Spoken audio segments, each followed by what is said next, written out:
Primeiro episódio de O História, o Ending Sword. O episódio começa nos mostrando a Academia Mágica da capital de Urubus Raygarden, com a seguinte pergunta: o que é mais valorizado na prestigiada Academia Mágica de Raygarden? Naturalmente o talento com a magia. E aqueles que não têm talento, como conseguem avançar na academia? Para responder a essa pergunta, somos apresentados ao nosso protagonista, enfrentando monstros em uma masmorra na tentativa de avançar, mesmo que ele não consiga usar magia. Vamos até a academia durante uma aula teórica de magia. O professor Edward Serfense escolhe especificamente Will Serford para que vá à frente da turma. Will parece bem para baixo com essa situação, enquanto o professor demonstra um ar de superioridade, perguntando a ele qual era o problema. Aquele era um simples exercício prático, ele só precisava usar o catalisador para conjurar a chama. Ele não consegue, deixando a sala em silêncio até que um aluno começa a rir dele, fazendo os outros alunos rirem de sua situação. Edward manda que se calem, dizendo com desprezo: quem pensaria que um aluno de sua instituição é incapaz de usar até mesmo a magia mais básica, incluindo que ele era um excelente aluno em fazer anotações, mas ele não tinha salvação. O aluno que deu risadas de Will invoca chamas em sua direção, sendo levemente repreendido pelo professor para que Sion Wooster não faça nada sem permissão. Ele se desculpa, falando que Will não estava em sua melhor forma e apenas queria ajudá-lo. O professor diz que aquilo serviria. Ele invoca círculos mágicos enquanto diz que naquele mundo a supremacia da magia era absoluta. Magia é autoridade, a força da magia era poder, e seus heróis são magos. Naquela academia, seu talento para magia é o que lhes daria estima.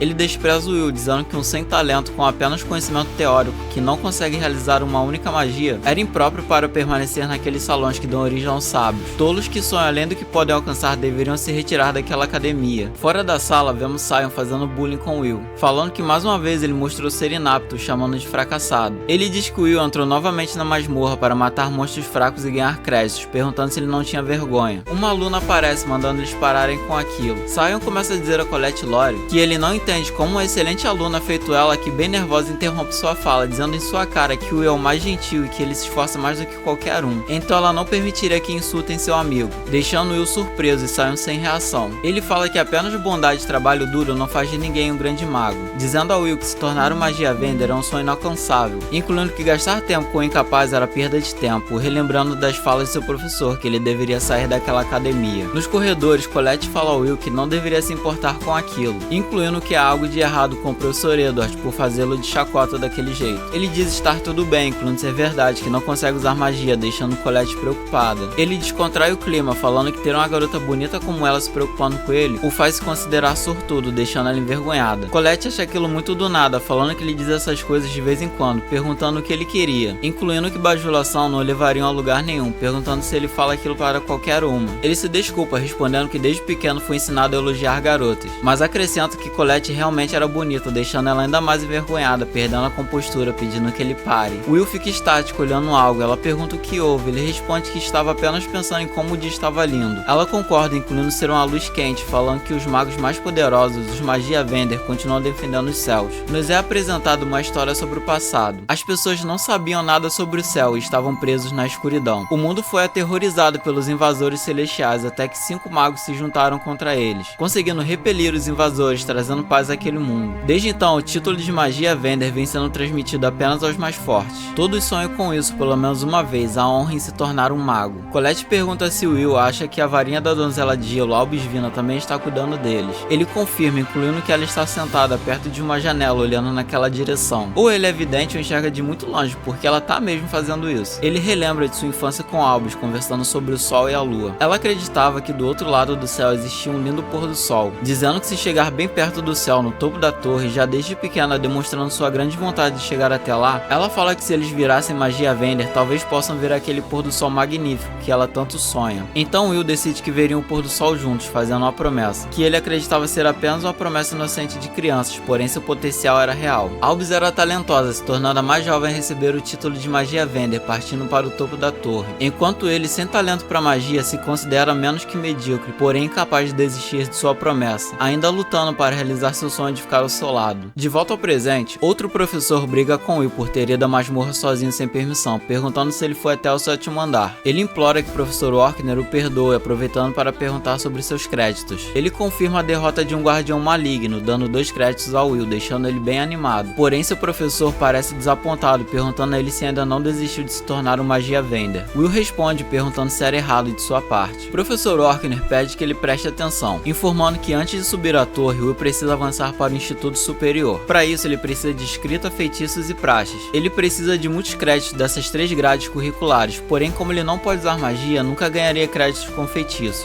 Will concorda, dizendo ser por isso que ele se concentra mais em praxes. Seu professor diz já ter falado inúmeras vezes que avançar apenas através da praxes era efetivamente impossível, especialmente para alguém que não sabe usar magia, deixando Will surpreso. Mesmo assim, ele decide tentar. Professor Orkney corta o climão, dizendo que não adianta pensar em ser magia vender se sua formatura estava em risco. Já que ele não conseguiu nenhum crédito nos exames recentes, ele precisa de 4 créditos até o final da semana. Will se espanta com o período de tempo, pois faltam apenas 2 dias, buscando em suas anotações algum monstro que lhe dê 4 créditos. O Orkney disfarça, dizendo a si mesmo em voz alta que houve relatos de um Baskerville no andar 6º, e um certo aluno teórico ainda não derrotou nenhum. Will fica feliz o agradecendo. Atrás das portas estava Sion, decidido a se livrar do nosso protagonista, resolvendo derrotar o Baskerville antes dele. Durante a noite vemos o Will e seu familiar Kiki no 6º andar da masmorra. Ele está empolgado, pois já enfrentou um Baskerville antes, porém seu gato parece desanimado. Ele fala que apenas devem tomar cuidado com sua baforada de chamas, assim não se queimariam como da última vez, implorando a Kiki que use seu nariz para encontrar o monstro. Sion também está na masmorra com seus 2 cachorrinhos, perguntando a ele se não concordam que não precisam de pessoas sem talentos em sua academia. Esse cara de sem saco concorda, e Sion inclui que cuidariam do monstro antes do fracassado. Assim ele seria expulso por falta de créditos. O Coragem, o cão covarde aqui, pergunta se aquilo realmente era seguro. Apenas os 3 indo até o 6º andar. Sion se vira com uma expressão de desprezo, perguntando quem ele acha que ele é. O sem saco se desculpa, dizendo que seu amigo não quis dizer aquilo. O sem coragem confirma, incluindo que Sion era da elite. Eles continuam indo mais fundo na masmorra, enquanto Sion pensa consigo mesmo, que naquele mundo um cara que não sabe usar magia nem deveria falar sobre magia venda. Sua presença era irritante e o incomodava. Ele não tem o direito de permanecer naquela academia. Quando ele se vira para informar o plano, um de seus colegas é atacado, sendo arremessado longe. Eita, esse aí já era. O Coragem fica assustado com aquele monstro. Ele grita tão alto que nosso Wilson Smith consegue escutar. Ele corre em direção ao grito, dizendo que pelas reverberações não devem estar longe. Ele os encontra, se surpreendendo por ter um sentinela maligno ali, pois aquele monstro vale 10 créditos, um verdadeiro inimigo que vale mais de 5. Porém, o habitat dos sentinelas era nos andares mais profundos da masmorra, se perguntando se ele subiu sozinho e percebendo que Sion está enfrentando um monstro. Esse maguinho que gosta de fazer bullying está desesperado, lançando ataques que não surtem efeito algum contra aquela fera. Olha a carinha dele de desespero, quem faz bullying tem que se lascar mesmo. Will diz a si mesmo que Sion não tem chances. Sua primeira intenção é de salvá-lo, porém ele repensa se tem mesmo a obrigação de o salvar, depois de todo aquele tempo que Sion passou zombando e fazendo bullying com ele. Ele pensa em deixá-lo ali, porém é atingido por uma lembrança de Elf, dizendo que ele era o mais gentil e o mais corajoso de todo, enquanto ele entrega seus óculos de aventureiro. De volta ao presente, ele diz que ela estava errada. Tudo que ele quer é estar ao seu lado e ser digno disso, mas ele era apenas um cara normal e vergonhoso, por isso que ao menos ele se tornaria um espada solitária. Avançando em direção ao sentinela que estava prestes a acabar com Sion, Professor Edward vai até a sala de Orkney, que lhe pergunta o que estava fazendo ali àquela hora da noite. Ele fala que Sion e seu grupo foram à masmorra sem permissão. O Orkney se preocupa enquanto Edward continua, falando que a masmorra era vasta, pedindo que ele use seu familiar para procurá-los. O Orkney pergunta para qual andar eles foram. Edward responde que o 6º, então o Orkney fica despreocupado, dizendo que o Will estava lá. Ele usa sua bola de cristal para mostrar o que estava acontecendo. Vemos o Will trocando golpes de espada com o sentinela. Ele demonstra grande força e velocidade, conseguindo arrancar um dedo do monstro, que desfere um golpe poderoso em sua direção, o jogando no ar. Em seguida, conseguindo defender outro ataque sendo arremessado pelo monstro, que usa o terreno para disparar rochas contra ele, que consegue as conter. Ele avança em direção ao sentinela, conseguindo despistar o monstro, em seguida o atacando por cima. Sion se pergunta o que era aquilo, não acreditando que aquele era o mesmo Will. Edward também não acredita em seus olhos. O Orkney fala que ele era um verdadeiro irregular. Edward pergunta o que ele quer dizer. Ele explica que Will tem uma força sobre-humana que um mago jamais possuiria, um físico tão robusto quanto a de um anão, e a intuição para compreender estratégias dos inimigos ao vê-las apenas uma vez. Ele diz ser verdade que Will não consegue usar magia alguma, porém nesse mundo cheio de magos ele era o único guerreiro. Will pega a arma do sentinela que dispara um laser de energia em sua direção. Ele consegue revidar o ataque, cortando o monstro ao meio, em seguida indo até Sion ver se ele estava bem, mas ele tá se mordendo de raiva, e o professor Edward também, dizendo que aquilo era brincadeira. Ele não toleraria alguém que não consegue usar magia superá-la, se retirando da sala de Orkney. Na manhã seguinte, vemos Will com o professor Orkney. Ele dá os 10 créditos ao nosso protagonista pelo monstro derrotado. Will começa a narração nos contando que essa é uma história de um garoto que viraria o mundo de ponta cabeça. Uma história de união entre varinha e espada, o História. Encerrando o primeiro episódio. O segundo episódio de O História, o Ending Sword. O episódio começa nos mostrando 5 anos atrás. Um Will depressivo e aluno se perguntando como ele entrou para aquela academia mágica, dizendo que ele foi uma isca para atrair Eupharia para a escola, se perguntando se não precisarão mais dele. Afinal, Eupharia já se tornou tornou a magia Vender, então ele seria expulso. Na sala da diretora Cauldron Anove, vemos o professor Orkner com Will. Ela entrega um punhal ao protagonista, em seguida conjurando um ataque à sua volta. Will empurra seu professor, conseguindo se defender dos diversos ataques, surpreendendo a diretora e seu professor. Ela gosta do que viu, permitindo que Will continue na academia. Orkner pergunta se a diretora tinha razão, afinal Will não consegue usar magia. Ela diz que seria bastante interessante uma espada querer se tornar uma varinha. Will pergunta se poderia subir a torre se estudasse naquela academia, perguntando se caso seja forte poderia ir até Elf. Cauldron diz que se ele for infalivelmente diligente e firme em sua vontade como se não tivesse medo, talvez. Após a diretora ficar sozinha, ela diz sentir muito, pois a culpa era dele por não ter um guardião, se perguntando, uma espada que pretende se tornar uma varinha, como será que isso acabaria? De volta ao presente, vemos Orkner em uma aula, explicando que subir a torre se refere ao avanço para o Instituto Superior. Para se tornar um magia Vender que reina no último andar do Mercedes Callis, você deve ser reconhecido pelo mais alto centro de aprendizado, ou seja, o Instituto Superior, existindo 2 métodos de avanço. O primeiro é criando um novo tipo de magia, e o segundo é obtendo 7.200 créditos em sua academia. Poucas pessoas conseguem a primeira forma, assim a maioria dos alunos conta com a segunda opção, gritando que todos ali correm o risco de não se graduar. Então quem dirá ser reconhecido pelo Instituto Superior? Por isso ele daria aulas de reforço. Isso sim é um professor dedicado, não quer ver ninguém reprovando. Mais tarde, Colette se encontra com Will, dizendo ter ouvido que a aula com Orkner estava irreal de novo. Ele responde que fizeram de tudo, desde exames simulados até um rigoroso ensino de magia. Ela fala que ele ganhou todos os créditos possíveis de escrita, incluindo que o professor Orkner era muito rigoroso. Will explica ser por falhar completamente nos trabalhos com feitiços, incluindo que não é por ser um fracasso que não deve se esforçar. Além disso, o Orkner era muito gentil em dar aulas de reforço. A maioria dos professores não se daria ao trabalho. Colette concorda, falando que principalmente o professor Edward não parece que daria aulas extras. Eles encontram o grupo de Sion, falando que ele derrotou um sentinela maligno. Ué, esse quem é que não tinha morrido no outro episódio? Bem, continuando. Esse garoto aqui chamado Lyrium Mars ainda admite que foi derrotado rapidinho, e quando acordaram, Sion já tinha acabado com a fera. Os alunos comentam que logo Sion estaria entre os 3 melhores. Ele relembra do ocorrido, dizendo a si mesmo que eles estão errados. Assim que avista o Will passando em sua frente, ele pega o Will pela gola, falando que ele devia estar de brincadeira. Ele não tinha talento e mesmo assim, então Colette interrompe, perguntando por que ele estava fazendo aquilo. Tem uma tensão entre Sion e Will. Ele se retira e os 2 cãezinhos vão atrás. Ela se pergunta o que foi aquilo, querendo saber se aconteceu algo entre os dois. Will responde que sim, mas não foi nada demais. Vemos Edward dizendo à diretora que deveria expulsar o Will. Ela quer saber o motivo, afinal ele já estava em seu último ano, então por que deveria expulsá-lo após chegar tão longe? Ele explica que aquela academia não precisa de um guerreiro e um não mago, perguntando como alguém pode superar a magia sendo incapaz de usá-la. A diretora traz um histórico sobre o Will, dizendo que ele tem boas notas em redação, e seus relatórios têm uma perspectiva interessante. Se ignorar o fato dele não poder usar magia, ele se destaca tanto que chamar de excelente seria insuficiente, incluindo que além de magia Vender, ele poderia se tornar um artífice ou um curandeiro, não existindo apenas um caminho para ele. O dever daquela academia era produzir estudiosos para o dia fatídico. Edward fala que o garoto não busca ser um estudioso, mas sim um magia Vender. Cauldron diz que isso é um problema, permitindo que ele faça um teste com ele, já que descobriu seu segredo. Ela autoriza Edward a aplicar um teste, confiando na decisão de promover ou expulsá-lo da academia a ele. Edward pergunta se ela tinha certeza, afinal ele não era tão tolerante quanto o Orkner. Cauldron responde não ser um problema, deixando o conteúdo do teste por conta dele, que se retira do local. Ela pensa que ele deve testá-lo ao máximo e determinaria a verdade por si mesmo. Afinal, ele entende melhor que ninguém sobre os magia Vender, o chamando de Mago Víbora das Trevas. Vemos Colette abrindo o armário de Will, já que ele não consegue abrir com magia. Ele se desculpa por aquilo, mas ela fala que não era nada demais, notando a espada em seu armário e dizendo que ele não mudou nada. Ele concorda e fala que nunca teria permissão para carregar sua espada pelo campus, incluindo que se voltar para o dormitório, seu colega nunca o deixaria sair. Ela se pergunta se era o Sr. Rost, falando que eles parecem se dar bem. Ele pensa um pouco e diz ser uma relação normal. Na sala de estudos, Will pesquisa sobre a Batalha de Garzaronzo. Uma raça de anões de outro mundo ficaram irritados com a exploração e excesso de trabalho e tratamento pior que os dos elfos, que também eram de outro mundo. Colette se demonstra preocupada, perguntando se ele não havia estudado aquilo antes. Ele nem olha para ela e responde que estava analisando a perspectiva de outras raças. Ela fala que Will é melhor que ela na escrita, então não precisava se esforçar tanto. Ele explica que se perder um crédito sequer não avançaria para o Instituto Superior, incluindo que poderia entender como os anões se sentiram, explicando que na Batalha de Garzaronzo, mesmo diante das magias mais poderosas, eles continuaram a lutar, nunca desistir. Essa era a determinação que poderia superar até mesmo a magia. Colette pergunta se ele aprendeu aquilo com Orkner. Ele confirma, incluindo que adora esse ditado, por isso tem que dar o seu melhor. Ela nota um fio de cabelo branco nele, perguntando com jeitinho se queria que ela arrancasse passe aquele fio pra ele. Até seu cabelo faz uma interrogação, ele diz que não precisa. Mesmo assim, ela quer arrancar indo pra cima dele. Edward surge perguntando o que estava acontecendo. Ela se desculpa, respondendo que estava apenas estudando. O professor manda Will para o salão de feitiços imediatamente, sozinho. Chegando lá, ele diz a Will que não ignora o fato dele sempre falhar nos trabalhos com feitiços, então lhe daria uma aula extra, dizendo que ele deveria estar agradecido. Will pergunta desconfiado se ele daria aula de reforço só pra ele. Com um sorriso maligno, Edward confirma, dizendo que ele mesmo verificaria seu valor, iniciando um ataque contra ele, explicando que sua tarefa era desferir um único golpe nele. Recusar não era uma opção. Caso ele consiga, concederia 5 créditos a ele. Porém, se falhar, faria ele deixar aquela academia. Will pergunta se seria expulso. Edward fala que aquele sem talento não deve ter permissão nem para olhar os Magia Vendors, dizendo que ele estava lhe dando motivos para lutar. O Orkner vai até a diretora, que se desculpa por ter feito ele ir até lá. Ele pergunta o que ela estava precisando. Ela queria informá-lo sobre algo e usa uma magia que mostra o que estava acontecendo na sala de feitiços. O Orkner não entende que Will e Edward estavam fazendo lá. A diretora explica que Edward estava realizando um teste e ele estava proibido de impedi-lo. Assim como ela reconheceu quando ele quis defender Will, ela deve reconhecer as preocupações de Edward da mesma forma, deixando ele verificar se Will é digno de se tornar um Magia Vendor. O Orkner não acredita, perguntando por que logo Edward, dizendo que aquilo era muito cruel. Ela pergunta o motivo, então ele responde que Edward foi quem esteve mais próximo de se tornar um Magia Vendor. Ele pode ter sido derrotado, mas é um ascendente que chegou ao topo da torre. Edward causa uma explosão, porém Will consegue escapar, notando que aquilo era uma magia negra de baixo nível, porém com muita potência. Ele avança contra Edward, tentando atacá-lo, porém sem sucesso. Seu professor o despreza por estar o escudo mágico, falando que ele realmente não tem salvação e repelindo Will em seguida, ou atacando com outra magia. Nosso protagonista diz que ele lança feitiços sem conjuração de uma forma muito rápida, sem uma única falha em seu ataque ou defesa, admitindo que ele era muito forte enquanto Kiki foge para algum lugar. Edward fala que usará apenas 2 magias, suas chamas negras para queimá-lo e seu escudo mágico para repelir sua selvageria. Ele conjura a doutrina mágica número 27. Ele diz a Will que nunca alcançaria 1000 magias, devendo se esforçar para dominar uma única, então ela se tornaria como 1000 flechas para ele. Will nota que ele estava sobrepondo um feitiço em série, para atacá-lo como enxurrada de Darks Darbicans. Edward fala que os sem talento devem desaparecer, iniciando seu ataque contra ele. Maluco, olha essa cena, que coisa magnífica. Will consegue resistir aos ataques de seu professor. Ele está acabado, admitindo que Edward é muito forte, se perguntando se era assim que um mago de alto nível é, dizendo que se ao menos estivesse com sua espada. Vemos Colette se perguntando se Will estava bem sozinho com o professor Edward, imaginando que seu professor esteja chicoteando ou torturando ele, coisa que eu diria que ela gostaria de fazer com essa carinha de safado.